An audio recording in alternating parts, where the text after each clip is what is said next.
Good morning, good afternoon, depending on where you are joining us from. We are here with the infamous George Bardissi from bvoip. Welcome, George. How are you today?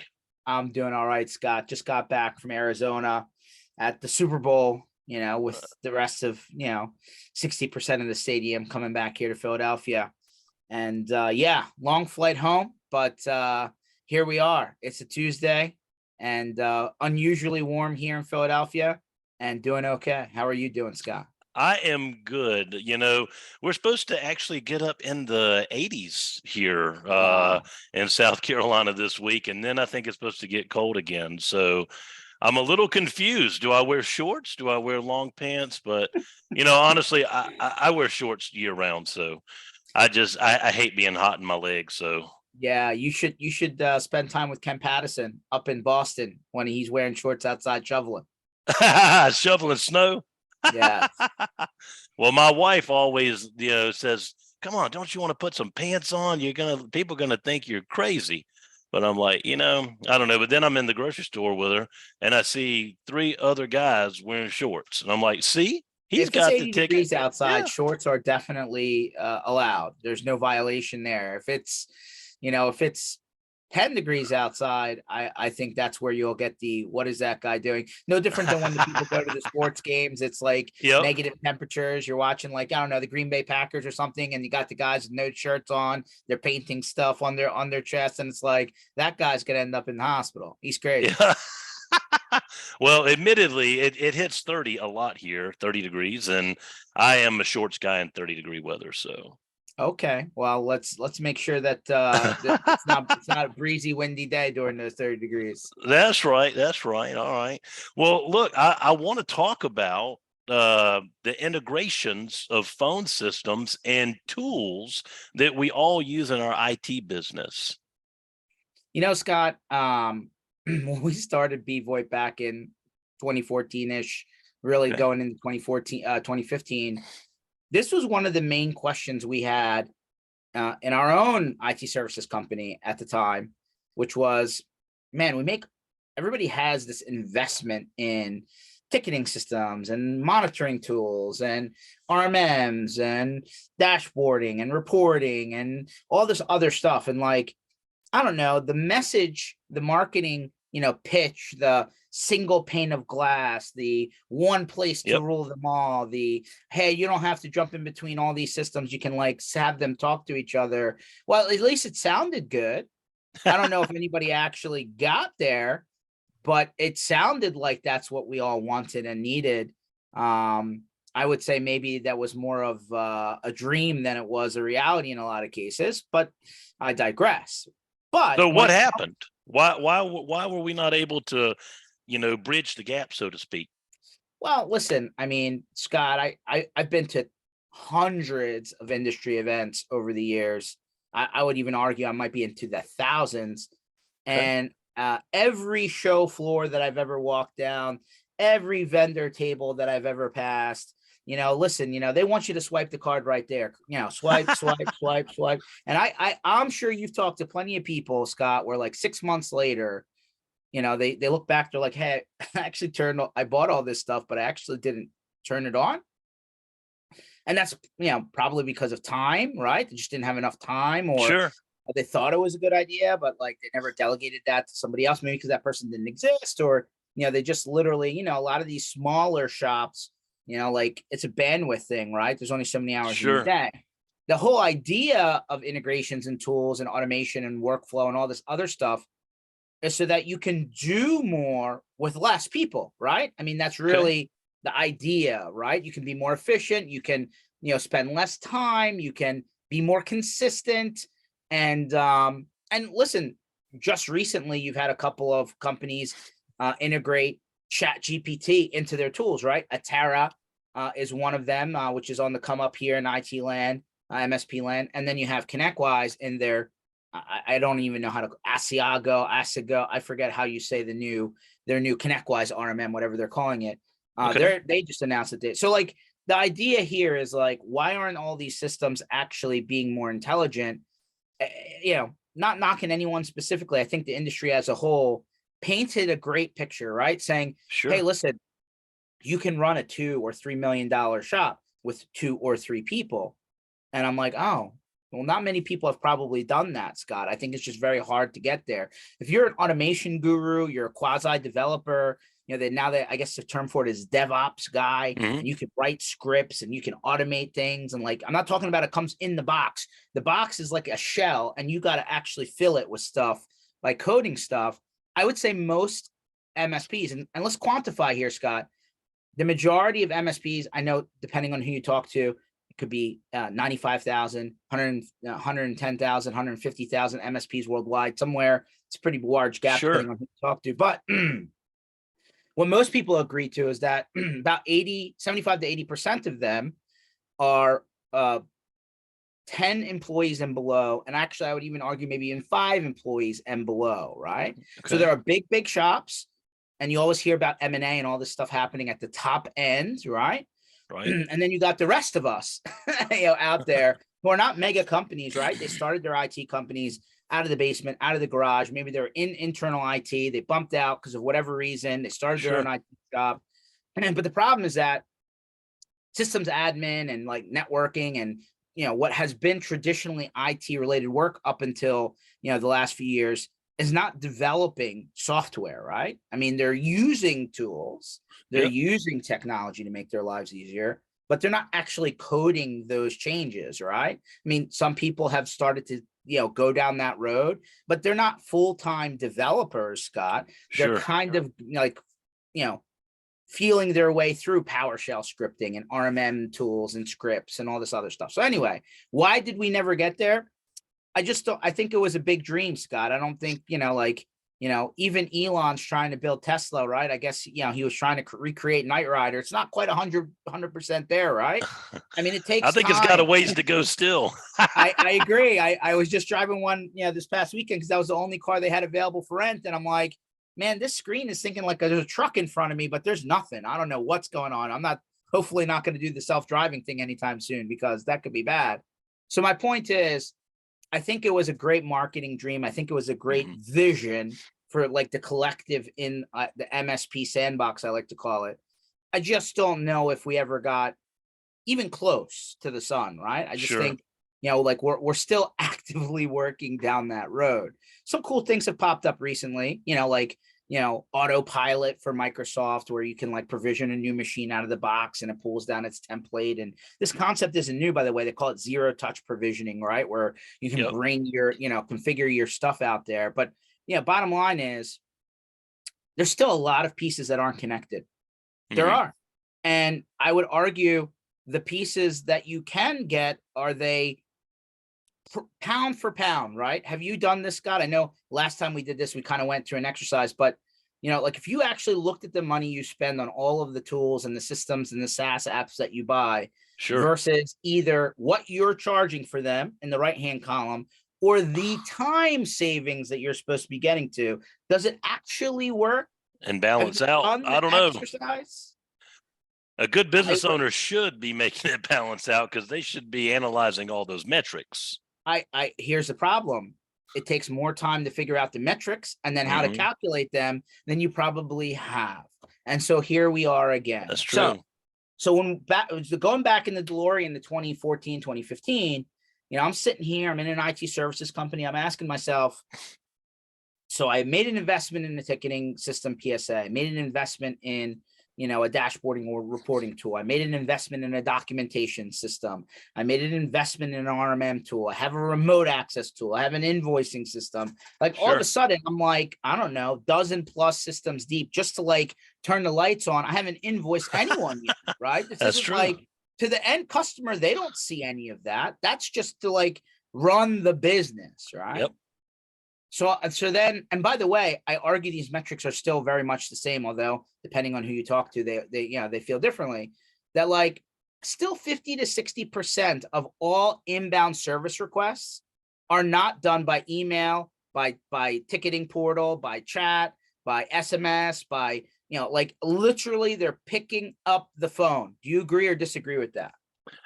I tend to agree. I mean, I do think that most of the tickets are coming in by phone now. So, but I do get some that text. Okay, listen, there's nothing wrong with the other options. And it I'm just aggravates me. saying they still haven't taken the majority. You can group them together, right? That's Chat, right. SMS, email, ticketing portal, smoke signals. I don't know, send it in the mail. All of those things are still over here, and like the rest is still here. And like, this is why I think it was a mistake for Frontier Airlines to say, hey, we're not going to let you call us anymore. We're deleting our phone number. You cannot reach us by phone. If your plane gets canceled, chat or bust. Sorry. That's right. Does that sound good to you? No, it doesn't. Yeah. And like, I hate to equate emergency services to MSPs, because I would hope that we're still not firefighting out there, in break fix land as an industry. But I don't want to text 911. I know some people can. I don't want to email 911. If I need somebody because there's an emergency, I'm going to call you. I need it now. I need to move the needle, pick up the phone. Let's go. So at the end of the day, coming back to like what we saw back in 2014 and 15 and on, it just seemed like for some reason, the telephony part, the communications part, the instant message, SMS, the chat, all that, like, number one, not one tool to rule them all. Number two, just not integrated. Why? I mean, because we just haven't gotten there yet. We want it. Scott, it's a dream. How many times you call into the credit card company and they ask you for your credit card number, and then they like validate that, they recognize your phone number, they ask you for some sort of PIN number, and then hopefully by the time your call gets routed, you're talking to somebody who has all their information on your screen, and like, you're past the point of, I know that you're the person on the other end of the line, right? Like, we've all done this part, right? Sure. I don't understand why that, like, needed us, bvoip, because that's what we did. That's some of the stuff we built. But like, before we kind of poked our head up and said, why isn't this here? Like, nobody ever really got there. And like, even still, not a huge concentration on it. It's almost like they said, oh, we don't need this. But like, why not concentrate on taking the investment of tools that you have and making them do more? Can you explain it to me? No, but it's definitely a need. And I think bvoip has it. I'm using bvoip, and we're tracking incoming phone calls that match up and line up with our RMM and not RMM, the PSA. Yeah. So major investment in, and I'm not talking about surface level here, Scott, because you've heard about screen pops and click to dial since like, I don't know, Microsoft Outlook's original version, right? We're going back into the 90s. Okay. So like, I feel like those two items are what we call paper thin integration, right? Sure. Like just the word integration, but like without anything behind it, right? Okay. So we needed to get deeper. Okay. So like, let me paint a picture for you guys out there, because I know we've been all over the map, but like, let's kind of target in here, right?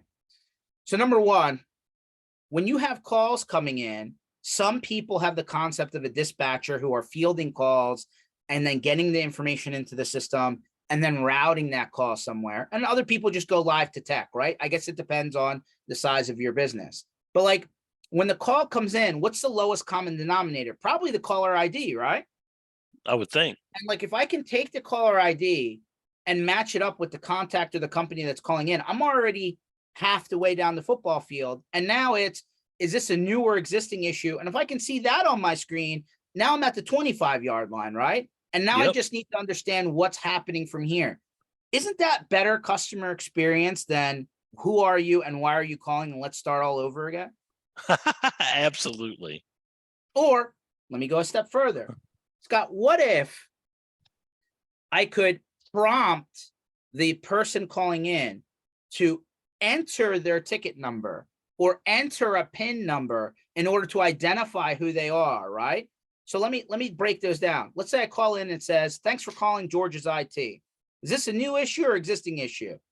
Press a button. If it's a new issue, I can route that call, pop the account on the screen, have a new ticket window open, ready to go, right? If it's an existing issue, I can say, hey, enter your ticket number for me. Okay, now it says, all right, well, who was the last person to touch this ticket? Let me see if I can route the call there. And if they're not available and I hit their voicemail, let me send it to a group of people. First person who answers the phone, that ticket's now on their screen. They now have exactly what the call is about, who's calling in, and like their notes are in front of them and they can like start working on the issue. Why is that a crazy idea, Scott? It's not a crazy idea. I mean, it's a beautiful idea if you can bring it all together and you have the automation and tools at hand to make it work. Okay. Now let me go a step further. All right. On the pin-based side, how many times have you called into, whether it be another vendor in MSP or IT land, or your credit card company, or your cable company, or some other company? And they're like, well, let me send you a random code to either your text message or your email. Like, read that back to me so I can make sure you're you. Right. Or the reverse of this. What if you could save a PIN number into the PSA or into the CRM under the contact?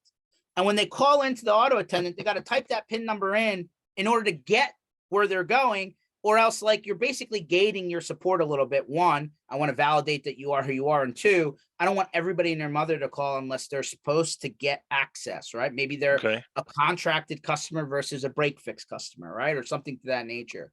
Exactly. Like this type of technology, number one, it's like a social engineering, solve, right? I want to make sure that somebody saying that they're George doesn't call in. Now I'm resetting their password. That's right. Now, the bad guy got in, because you'd be surprised. That happens a lot. It's not somebody getting through your firewall. It's actually just the human being element, right? Yep. And we've heard of the IRS and the Microsoft. Social engineering, I think they call that, all these other scams. Exactly, right? And then what about, let's say you're a larger MSP, for example, and let's say you pod, this is kind of, commonplace.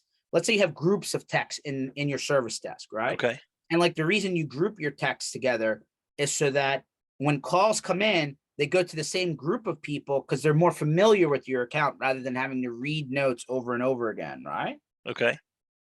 Or what it could be, the account's on hold. They didn't pay their bill.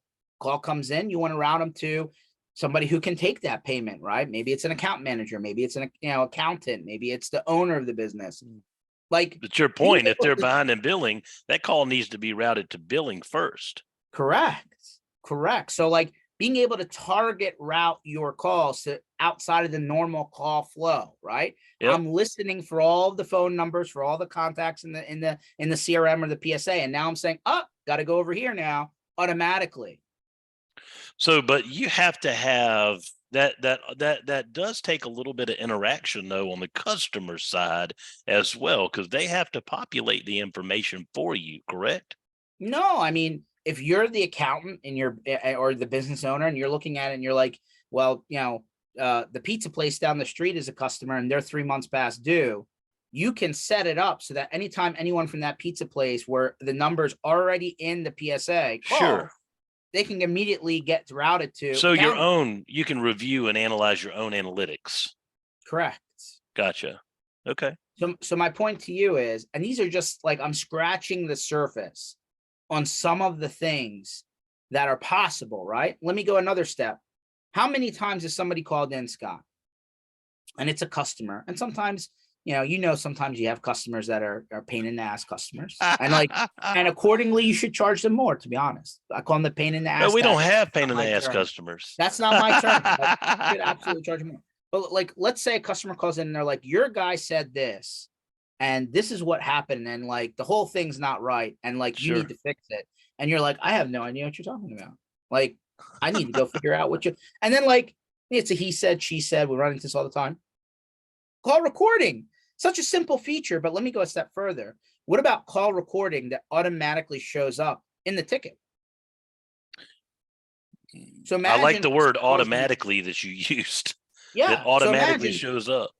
The pizza guy calls in. He's like, I called in last week. They said it was fixed. It's busted. Your guy doesn't know what he's talking about. This, that, and the other. And you're like, whoa. I don't know what you're talking about. Let me go figure out what it is. So let me get back to you. And you literally can go pull up your PSA and you say, all right, George called in from George's Pizza last week. I see his ticket right here. You see the activity. The recordings right there. Yep. And you can listen to the whole conversation. 100%. Or let me go a step further. Being able to have a actual reporting interface that will take things like, hey, here are all the people in my company, and like these guys are on the phone so many hours per week, and then like this last guy is like 50% less.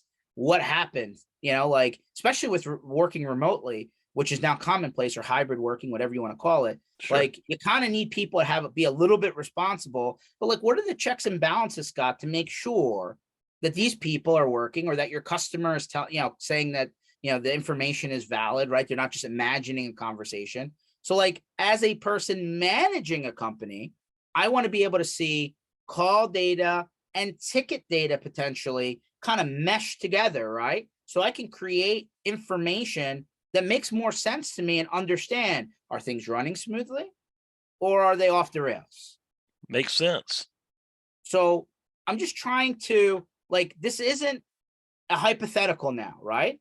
Back in 2014 and 15, when we started bvoip, it just didn't exist. And if it did, you needed to be a super large company to make a massive investment to start and put some of this automation in. We've now made this actually possible for the MSP, actually affordable for the MSP. And like, you could even resell something like this to your end customer, which like takes the whole conversation out of, is my printer jammed? Is my computer turned on? To like true. An actual business conversation. Let me get to another one, Scott. How many times have we heard the on-call dilemma? Right? Hey, somebody calls in outside of business hours. Like, do you rotate through your texts? How do you notify people? Do you get a company cell phone and just pass it around? Like low tech edition. Like, why is there not? And like, listen, there's things like PagerDuty out there and a lot of other stuff. But like, we've built that type of automation into the system. So like, imagine your system, you set up your call flow to say, hey, you're calling outside of normal business hours. Now, if you would like to, contact somebody for an emergency, press this button. And when you do that, you agree that the hourly rate for emergencies is $1,099 per hour. Wouldn't that be great? Whew, that would be great. And like, or if you're on a 24/7 agreement, press this button to have a tech to contact the tech, right? They leave a message, right? Two things happen then. One, that ticket goes into your PSA under the right ticket board or queue, under the right status, under the right contact, under the right company. So like, it's not some catch-all, right? Where like it's completely unfiltered. And then two, you've preset in the system who gets texted, called, and emailed in order. It's almost like an answering service, but automated, right? Sure. And like, you need to acknowledge to the system that you got that message, or it keeps hammering in whatever order you've set ahead of time. Wouldn't that be something like checkbox? Hey, this is better than passing the cell phone around. Sure. I mean, so like, these problems have been solved. We've built answers to make this kind of stuff happen. So like, I'm going to go in for a second now that we've kind of pasted the concept right in your mind. Let me show you a little bit of what that looks like. What do you think? Yeah, absolutely. All right, so let's do it. All right, so here you can see, let me go here. Look at all of the MSP centric tools we've built integration to as bvoip, right? So that you could be using multiple tools, right? Okay. And tie it in with the system, right? Your PSA, your RMM, your remote access tool, your SharePoint site, your documentation tool. We can go in all sorts of places. And actually, our system is multi-CRM aware. What does that mean? Let's say, Scott, that we've realized that the PSA is not a good CRM system. Can we agree on that? Sure. So let's say you're using a HubSpot or a Salesforce or a NetSuite or an Infusionsoft or some other sales type system on the marketing and quoting and like opportunities and all that other stuff. And then let's say I'm using a ticketing system for service and support. We can facilitate both systems simultaneously. There's, you can actually have as many tools as you want tied in, which is pretty cool, right? So imagine here on this screen, like this is the telephony side, right? This is where you can make and receive calls from your computer, integrate with your team, instant message chat, all that other stuff. And then on the right-hand side here, this is where you're going to tie in to your integration. We call this the integration panel, right? So as calls come in, I'm going to search all of the tools that you're signed into and hopefully land on the person who's calling in, right? So I'm going to show tickets, in this case, communication history, who talked to this person and when and what order. Notice I have a ticket assigned. I have call recordings here I could listen to. I have contact notes that are coming in from the CRM or PSA, and I have opportunities, right? So like, this is just the opening salvo. Before I even started, I know George is calling in. I know here are his open tickets. I could even go and say, show me all of your completed or closed tickets. Oh, and by the way, I can search through those and look for certain ticket numbers or words within a title of a ticket. So I can quickly say, well, George is calling in about an issue. He said he called in last week. I'm not seeing it open. It was a printer issue. Here it is. I found George's printer issue. Okay. I just sped up that whole front end of the call, right? I'm not guessing. I found it, right? Now, I could go into the PSA here, right, and pop into the ticketing system, or I could actually manage that ticket right from here, right? Okay. So like, I can speed up the process, right? I can change my boards, types, subtypes, agreements. My time entries and activities are automatically tracked based on the call start and end time. And I can override them if I want, but it's automated, okay? I can put notes in for my customers to make sure that that goes into the ticket. I can do app mentions so that I can tag another colleague about this ticket and they'll get a note in an email. I can remind myself to do a future facing follow-up with them so that it's in my to-do list or my calendar if it's synced with my PSA. And like, now I'm hitting save, my fields update, my activity and time entry post, my note to my customer gets updated in the ticket, my app mention gets emailed to my colleague, and my call recording will attach to the ticket, and I'm going to hit save and move on. Wow. Did I not just solve for the problems that we're talking about? Why was this never done? Well, we don't know, but we built it. By the way, when calls come in, I can immediately pop their doc tool. I can pop all sorts of different tools, right? Your RMM, your remote access, your, SharePoint site, your, monitoring system, whatever you think is helpful to the person answering the phone. I can have all of that ready to go. I can either screen pop it right away or give it in front of them, tied into the account that they need to see. Okay, like, this is just ground zero, right? By the way, I can create custom statuses for my company, right? Hey, I'm on a training.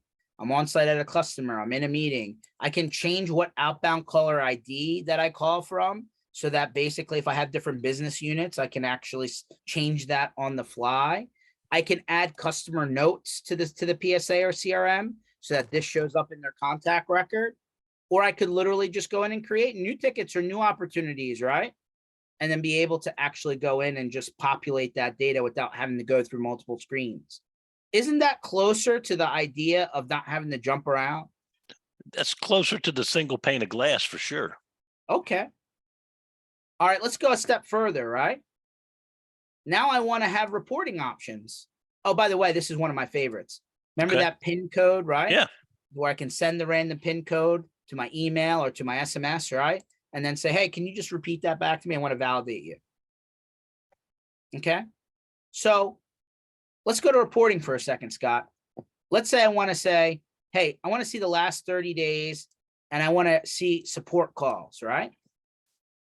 So now this dashboard is like going through and it's saying, all right, we've had 976 support calls over the last 30 days.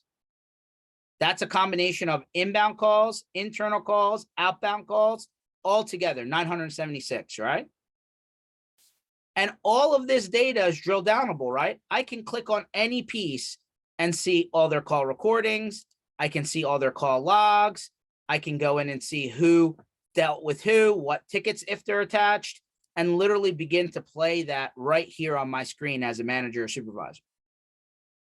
Nice. I'm bringing all this data together so that it's meaningful, right?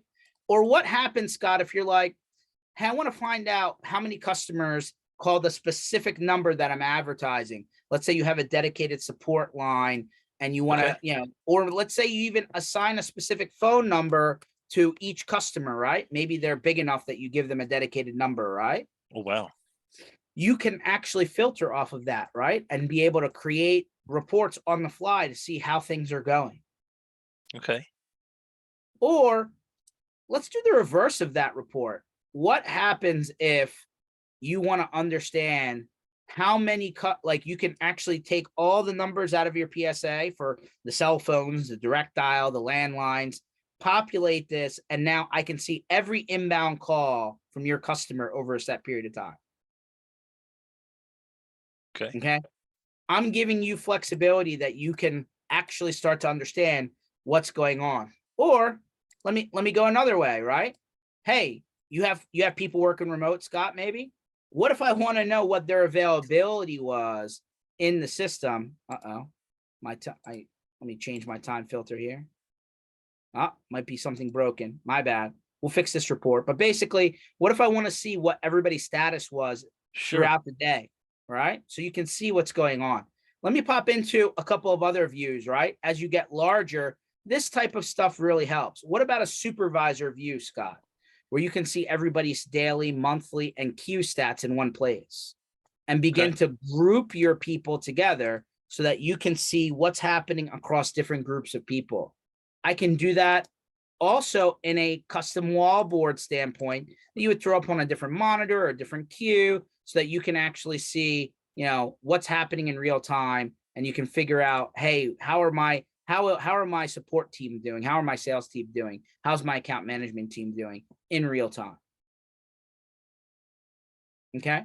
Okay. So, you know, or what if you've made a an investment into things like Bright Gauge or Power BI or MSP bots or one of these cool dashboarding tools out here where you want to be able to bring your data in, right? And be able to create your own dashboards and wallboards. Nice. We can do that. Give you the flexibility to get a little bit more granular in how you're tracking your metrics. Okay, so my point to you is the idea behind integrating your communication system and your tools that you use to run your IT services business, it's real. It's not paper thin. It's not just a basic click to dial or a single screen pop. Like I've just scratched the surface just a little bit. But the point here is we need to get a little bit more better at things that the customer can see. Your investment in tools, probably important to streamlining your business on the back end. But your customer doesn't care what your ticketing system is. Your customer doesn't care what your phone system is. Your customer doesn't care what your RMM solution is. They care that can they get a hold of you? Mm-hmm. Can you solve their problem quickly? Do they have to run after you to get things done?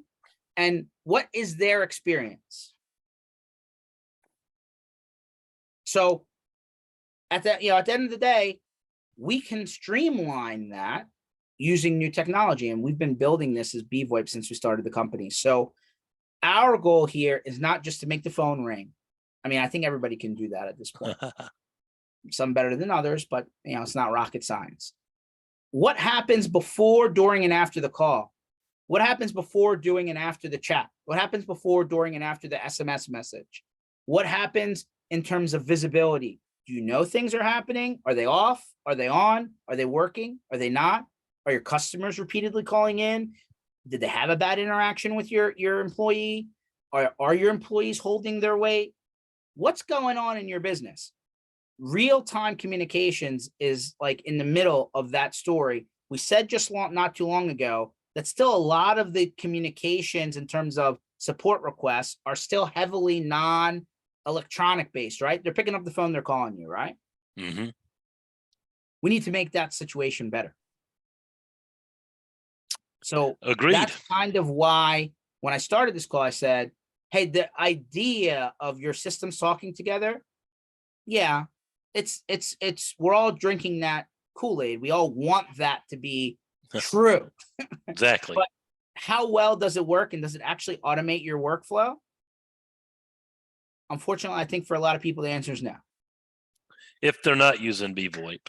Well, I mean, we're not the only ones out there, but a lot of other people out there say that they have integration, Scott, but like paper thin integration isn't going to do anything for you. Right. And like, if all you need to do is make the phone ring, I mean, I'd hate to find IT companies out there, Scott, that are still running their business on cell phones, but they're out there. They're out there. So like nobody, and how many times in all the, even in ITBOG, right? Man, I can't take a vacation. I answered the calls at 12 midnight. I mean, I'm underneath. I can't. No holidays, no vacation, working around the clock. And then you find the occasional post. Hey, can somebody else can I pay you to take my calls for a week so I can take a first vacation? Right. Like you see this, and like I feel bad for these people because like they're just stuck. And so I'm not saying that all of these apps, tools, SaaS applications, and subscriptions are going to solve all of your problems. Please don't take that message away from this session. But what I am telling you is actual work flow built into your company, big, small, in between, doesn't matter, will take steps out of your day, will make things more consistent, and will make the experience better for your end customer. And the larger you grow, the better those three things make sense for you. And again, I just want to remind you, imagine taking this type of automation and workflow and integration down to your end customer. Man, doesn't that make you an advisor and like an actual like, hey, help me run my business better rather than, hey, my computer has a blue screen? That's true. So that's why, as we can, and we get hundreds of feature requests a year, Scott. We build 200 to 250 new features a year. Okay. And so like, I ask you the question, a lot of telephony and integration and VoIP and all this stuff out there. And like, what do you get? Do they really work on expanding their technology to make it more beneficial to you? Or is it one, blue moon event where they come out with something and you're like, oh, that's cool. Like it's different because number one, we started from an IT services company. So like when we build our technology, Scott, the majority of that's coming from feature requests. We're building to the view of the IT service provider MSP, right? We're not just worried about what your end customers' experience are. We actually start with what your experience is. Exactly. And I think that that's important. It is important. It matters a lot, and that's one of the reasons why we chose bvoip and our IT service provider business, because you guys have been there in the trenches. You have been there, done that. You've experienced the same pain points that we go through. So I mean, it just makes sense. Why would I go with a company like Ring Central, who is going to cater to every industry, not just the IT industry? 100%. And so the other thing is, like when you take the technology off to the side, Scott, when we built our business, we built it off the understanding that, IT services and managed services companies are our customers, are our partners, right? We're not selling to the law firm or the hospital or the doctor's office or the engineering firm or the municipality or the warehousing company, or like those could be your downstream end customers. And we're happy for you to offer this type of technology to them.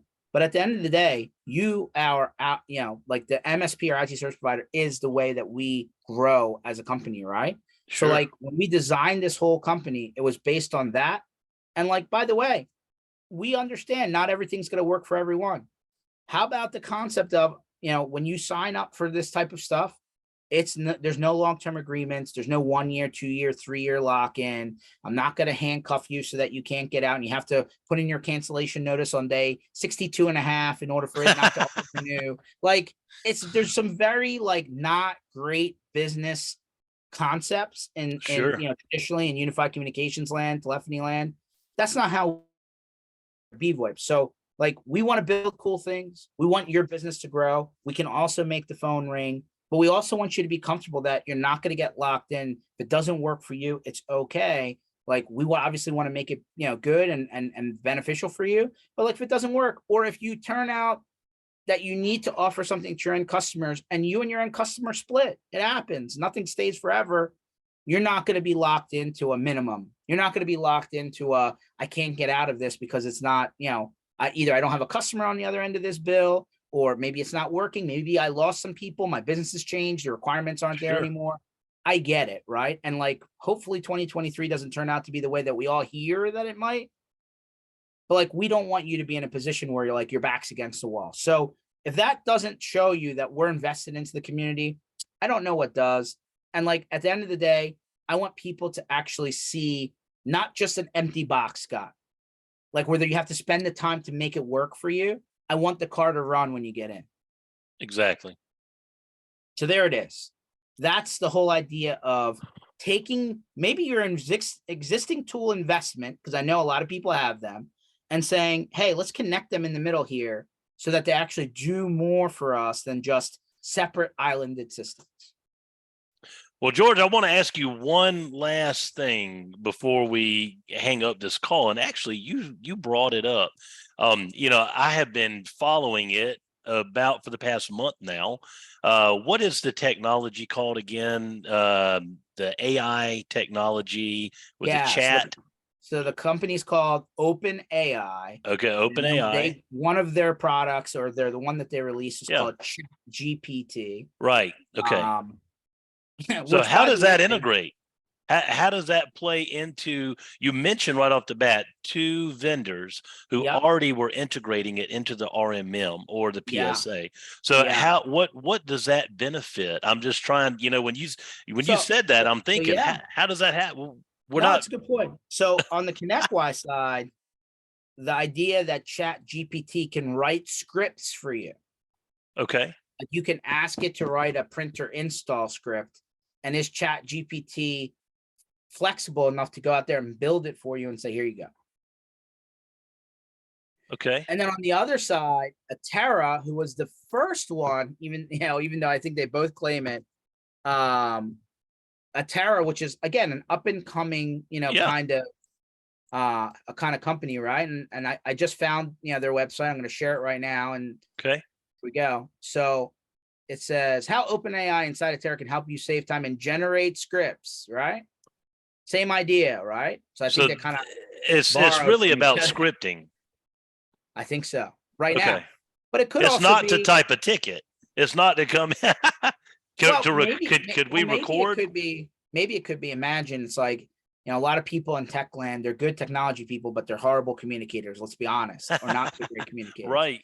So maybe they build Chat GPT into the PSA and they say, hey, give me a reply back for this ticket, and then they'll just, it'll be formatted properly, maybe with good grammar and punctuation. I don't know, but bottom line is, I haven't fully bought into this concept. It's really new. It's not perfect.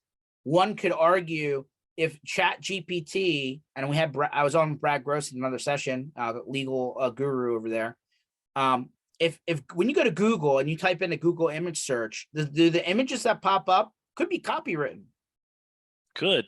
If you copy that from Google and you put it on something and you use it, you may not be allowed to use it, but it showed up in the search. If Chat GPT goes out to the internet, comes back and gives you something, are you allowed to use it? I don't know. I don't know the answer to that question. I don't know. I think that can go into some gray areas, right? And so definitely the internet has made a lot of gray over the years, for sure. So that's right. At the end of the day, so we're at the beginning of almost like a technology jump, right? And we know that in our industry, things sometimes stay the same, but from a technology standpoint, it takes leaps and bounds in a short period of time, right? So in a year from now, will it be more like the Star Trek computer where you just ask for stuff and it just happens? I don't know, but it's surely being, Microsoft just announced that they took Chat GPT and integrated it into Bing. When was the last time you used Bing as your search engine? I don't know. I typically use Google. See, so or maybe DuckDuckGo. So maybe the search engine wars have reinvigorated themselves, because now Google is trying to release their own OpenAI competitor. Okay. So it's very interesting time. It is very interesting. And I know we're worried about balloons and stuff. I don't know, but in technology land, things are changing rapidly. So I'm curious to see where it goes. From our standpoint, Scott, where things are getting interested is taking calls, transcribing them, and then based on the transcription, you can get super fancy, right? Doing things like sentiment analysis, which is like understanding how the call is going and looking for keywords and phrases and, flagging calls automatically that maybe Okay. somebody's upset on the call. Like, this is somehow that idea is being implemented into communications land, right? But again, nothing's 100%, right? It does take a human being to still spot check and understand, are the results coming out of this technology correct? Right? Like, Okay. there's nuances in in conversation, Scott. So like, you need to like, is the technology sophisticated enough to understand this? I'm going to say not yet. I would have to agree. I mean, it's brand new. So I'm sure it will be evolving in time and getting better, like in all of technology. Most technology gets better in time. Sure. It gets worked on, but not all technology. I have to be careful and say some is not better. So I think the word is bleeding edge, right? I'm gonna use yeah, super. there you go. Like, if you can take new technology and make it work for you, and you're an early adopter, and you can, put the time in order to make it Sure. go further, then that could be like, once again, I when I started the call, I said, is it possible, or at least the marketing pitch was, is it possible to take a 1, 2, 3-man team and run a multi-million-dollar operation? Yes, it is It possible, is. but so few have done it, because it takes a tremendous amount of skill set that the average IT or MSP shop doesn't have. And I would assume a lot of automation. Oh, that's what it is. But in order Yeah, to get the automation to work, right. you need to build that. It's You got to not have the skill easy sets. out of the box like they say it is. Exactly. So that's why, again, we started building against a gap, right, at bvoip. I mean, and there are a lot of other gaps, and that's where all these cool startup companies come from, in the sandbox. But we still believe, like, fast forward, Scott, you're still going to need to talk to people in real time. And I like, believe there's always going to need to be there's always going to be a need to talk to people, just have a conversation. yeah, but the urgency of your requests, like, That's true. things do get urgent because they weren't dealt with timely, right? That's right. But not everything should be a 911, I'm on fire call. I know. What if it's, hey, I emailed you, I opened up a ticket, somebody said they were working on it, time passed, it didn't get done, and now I gave up on that way. I'm going to call someone because I just want it finished. Like, Right. especially when it's easy to use money scenarios, right? Hey, you owe me a refund. I don't want to wait forever to get my refund. And so, like, now I want to call and I want to get my refund now. I've given you enough time, right? Or, here in Philadelphia area, I heard a bunch of people were in Comcast, backyard. They're headquartered here in Philly. I don't know if you knew that. Yeah. A large amount of people in the Philly metro lost cable and internet service right before the Super Bowl. Oh, wow. I'm hosting a party of people, and I got the 85-inch screen TV, and I'm like, I got the whole thing going, and like, I can't watch the Super Bowl. I'm calling Comcast. That's I right. want that fixed so I can watch the game. Not everybody can fly and be in the stadium, right? That's right. So that's what I'm saying. The urgency of the issue, and at what point does a I need to talk to somebody issue turn into, I'm going to want to talk to you because something's broken? I'll give you a quick example. We use an e-sign solution here at bvoip, and there's a lot of them out there. You all Yeah. know them, whatever. And so we bought that through a marketplace, that subscription, not directly from the vendor. And the marketplace said, well, that subscription is good until March 1st. But on February 1st, the subscription canceled on us on the actual tool. And I'm like, there's a month here missing. Like, what's going on, Right. right? In the meantime, I'm trying to use my e-sign solution, right? I need people to e-sign documents. So for a week, my tool's not working. And like, I opened up a support ticket with the with the actual e-sign company. I opened up a ticket with the marketplace, and I'm like, guys, I have no clue what's happening here. but I've effectively paid for this tool. I can't use it. You're telling me that it's unusable. So like, please help me get to a point where my tool's working. And they're like, oh, we're working on it. I'm like, well, in the meantime, I'm on the side of the road. My car's down. No tow truck's coming. What's up? Right. So, finally I'm like, and then of course, they get the automatic emails. Hey, did we solve your request? No, you did not solve my request. So my point is the urgency of the issue became, sorry about that, Scott. The urgency of the issue became bigger because time went by and like, I'm down, I'm out, I need help. So again, I think Frontier Airlines made an absolutely critical mistake by shutting off the ability for people to call them. So instead of servicing people in the way that they want, you've cut off avenues and trying to force them in one direction. Well, I hope it works for them. But I can tell you I don't know. Probably not going to fly Frontier Airlines. Me personally, if I got a problem, I'm gonna call you. Trust me. That's true. So that's it. I mean, the phone's not dead. It's very much alive. Yeah, it's very not much dead. Integrated. And like, we have chat, we have SMS. We didn't even go into that part yet. But from today's conversation, here's what I can tell you. The stuff that the big boys have been using for years, decades, is available to you, is affordable to you, can be integrated into your tools. And like, it's not a ridiculous concept that you can make your customer experience better and like, make sure that your people are actually doing the work. And like, it's a win-win, right? It's a win for your customer because they get a better experience. It's a win for your techs because they have to do less work in order to get to the point where they can just get the job done. And it's a win for the owner, operator, and manager because then they have the visibility that they really don't have. And especially if you're on Teams, for example, out there and these other solutions out there, you just don't have it. Doesn't exist. You got to jump through hoops. And even then, it's not great. So my point to you is it exists. And it was built purposely for you if you're in the IT or managed services business. So there it is, Scott. I mean, quite frankly, it's only going to get better and technology is only going to grow. But like, is it square peg round hole, or is it, does it fit the glove perfectly? I mean, that's the question. Well, George, what is the best way if we've got members who are watching this live stream event and they have decided, okay, I'm finally going to pick up the phone or send an email. I want to get started with bvoip. What is the best way that they can do that? Yeah, absolutely. So I think we have a custom landing page with you for you guys, right? Yeah. Here it is. Go ahead and share your screen. Yep. I'm going to share my screen right now.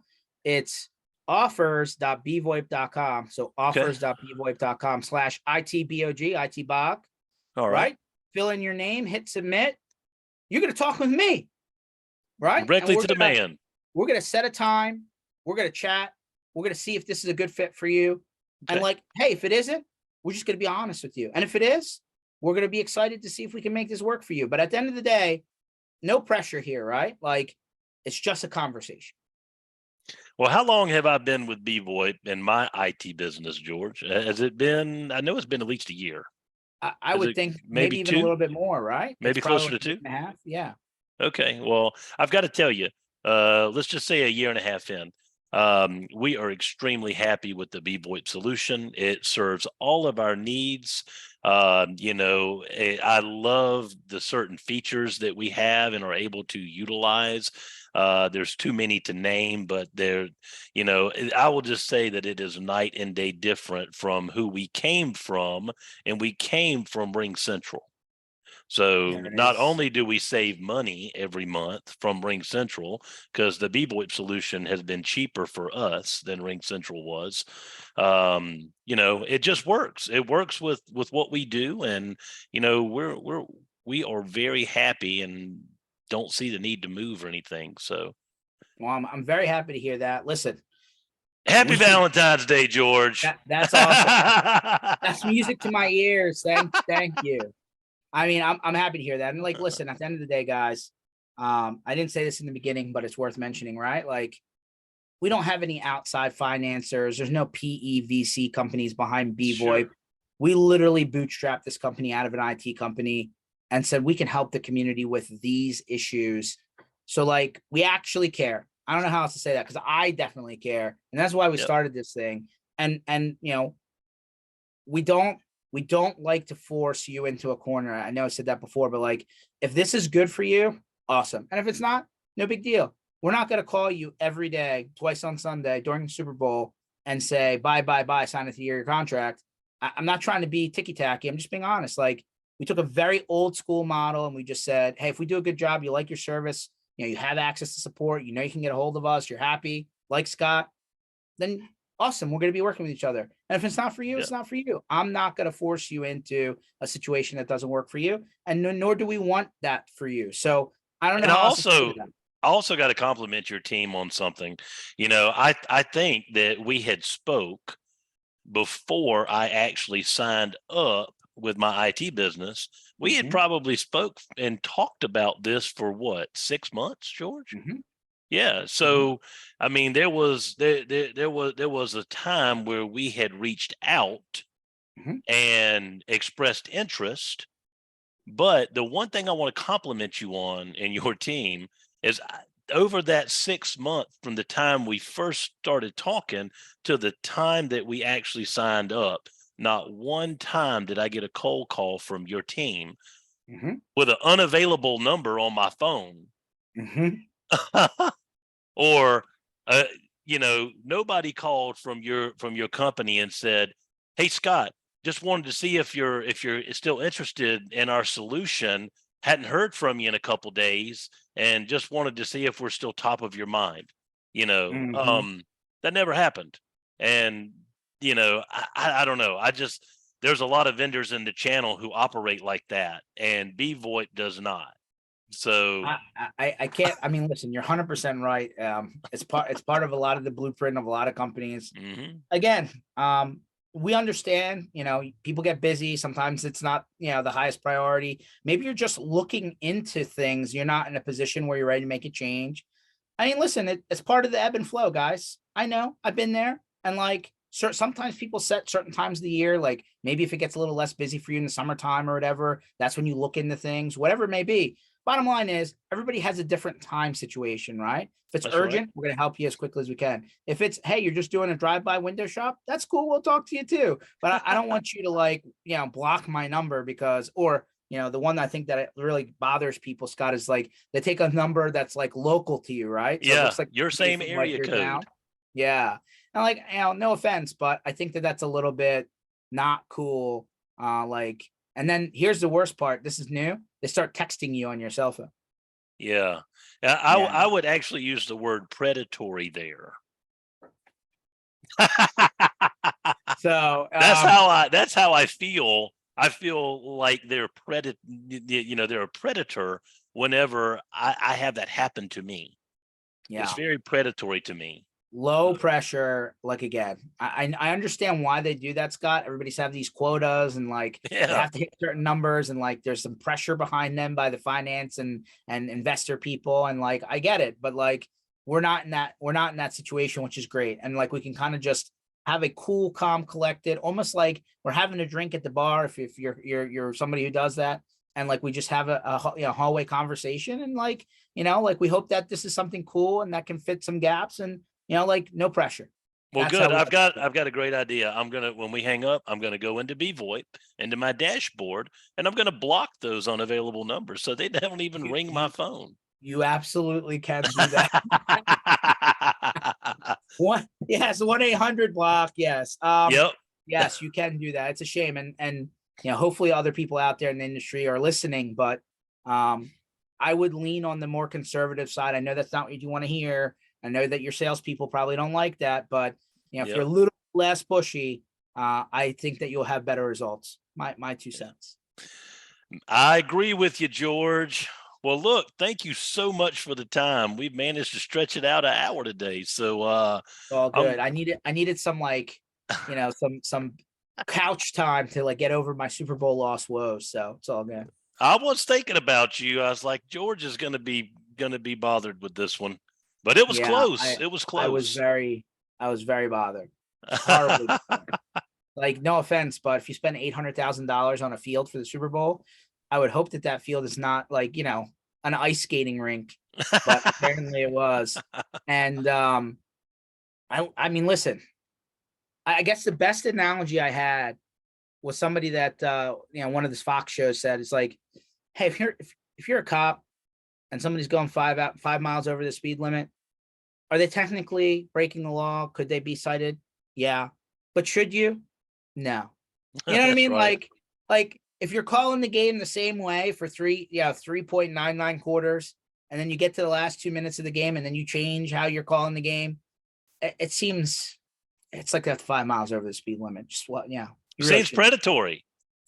Yeah. And I feel like we got robbed of what could have been a cool end of the game, Super Bowl, best game, most watched game in the world from a sports standpoint, other than I guess World Cup, which I'm not really into, but it was a great experience as somebody going.